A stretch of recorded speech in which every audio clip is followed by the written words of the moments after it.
I tested 15 self-improvement habits like a lab rat. Most were garbage. These are the ones that actually worked. 1. Make the bed. I thought making the bed was for people who had their lives together. I was wrong. Tried it for a week, then a month. Now I do it every day. You prove within 5 minutes of waking up that you can finish something. Once your bed is made, skipping the gym feels criminal. It's not about being neat. It's about controlling your space. That made bed quietly says, you showed up today. Small fix. Huge win. 2. Bible and prayer. Before TikTok, before YouTube, I opened the Bible. 10 minutes. Sometimes one verse hit so hard I sat in silence afterward. Then I'd pray. Some mornings it was gratitude. Other mornings, Lord, I don't have it today. Please help. Life will punch you in the face. The question is, what were you anchored to before the hit? Scripture gives direction. Prayer gives peace. 3. Wake up before the world 9 a.m. sounds great until you realize you're 3 hours behind the version of you that's actually winning. I used to roll out late, already overwhelmed, reacting to a day I hadn't started. I'm not saying wake at 5 a.m. to run miles. Just wake before the noise. 0 notifications, just quiet. The kind that feels like a clean slate. 4. Phone-free walks. Go on a walk. No phone. No music. Just you, nature, and that squirrel who stares like it knows your browser history. At first your brain glitches. You reach for your phone. Remember, it's just you and boredom. That's where the magic starts. Ideas surface. Thoughts untangle. My best video concepts came 15 minutes into silence. Leave the AirPods. Walk with your thoughts. 5. The deep work hour. This changed who I am when I work. It's not about working longer. It's about working like your soul's on a deadline. I used to spend 5 hours pretending to work. Now I block 1 focused hour where distractions are illegal. In that single hour, I get more done than I used to in an entire distracted afternoon. Try it. 6. Lift heavy. I'm not a gym bro. I don't own pre-workout. Never screamed, let's go, mid-rep. But there's something primal about walking into a room of heavy objects and deciding you're strong enough to pick them up. You versus gravity. It teaches you more than most books. At first I lifted to impress people I don't even talk to. Then it became about focus, about showing up when I didn't feel like it. Push when it hurts. 7. Hydration. You ever have days where you're tired, unfocused, moody? You're not broken.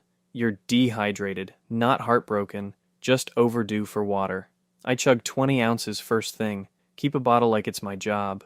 Your brain is a sponge that runs on electricity.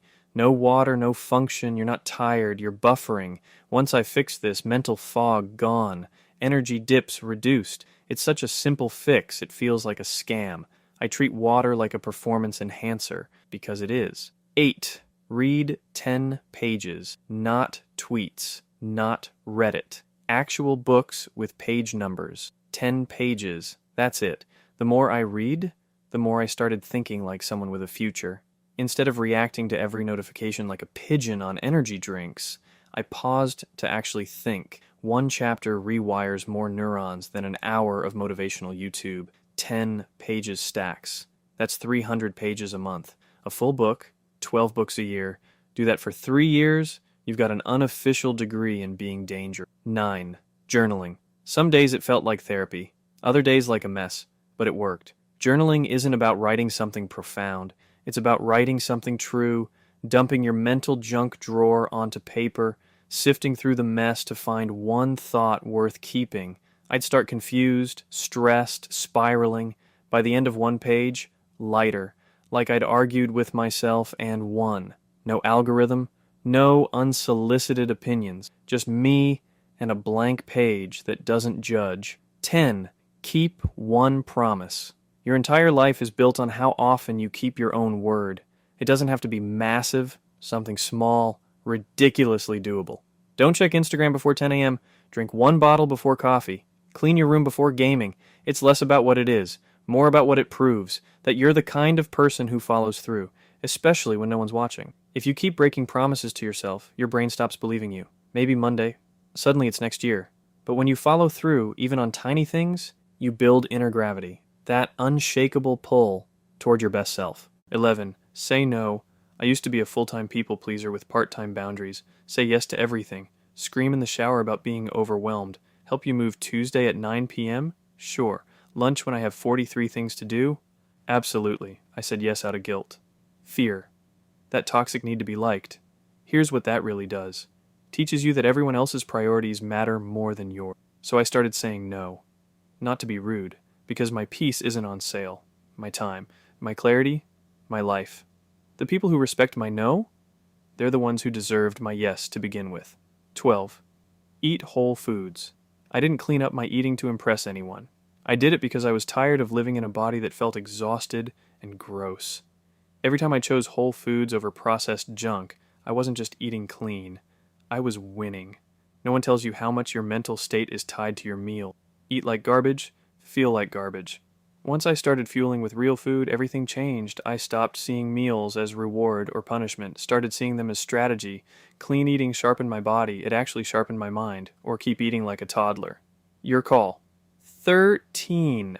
Clean space. Clean mind. Your environment isn't just where you live, it's what you become. My room used to look like a tornado gave up halfway. Clothes on the chair, dishes on the desk, receipts from a year ago still judging me.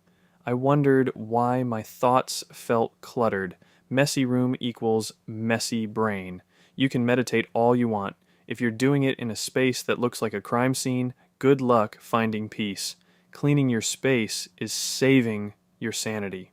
Once I decluttered, my mind followed. Your space reflects your standards.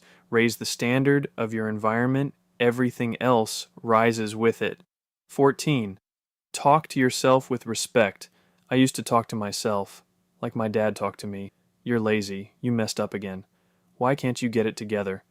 Then I'd wonder why my motivation was missing. Your inner voice is your narrator. You can't live a powerful story if the voice inside keeps trash talking the main character. So I made a shift. Talk to myself like someone I'm rooting for. Every word either builds me or breaks me. Slowly, the inner critic turned into an inner coach. You don't have to be perfect. You don't have to have it all together. You become what you consistently tell yourself. Keep repeating you're not enough. Don't be surprised when your life reflects that. Speak with intention. Build self-trust. Make decisions that align with who you want to be, not who you were. 15. No one's coming. This one hit like a truck. No one's coming to save you. No perfect mentor. No rich friend with secrets. It's just you. You are the hero. You are the rescue team. Both. Once I internalized that, I took radical ownership of everything. Stop outsourcing your breakthrough to someone else. That's when real transformation begins. No more once I get noticed. No more when someone believes in me. Believe in yourself so hard that people have to catch up. Remind yourself daily, out loud, in writing. You're not stuck. You're in process. You're not the victim. You're holding the pen. Life will hand you excuses on a silver platter. Discipline and drive, built internally. You want change?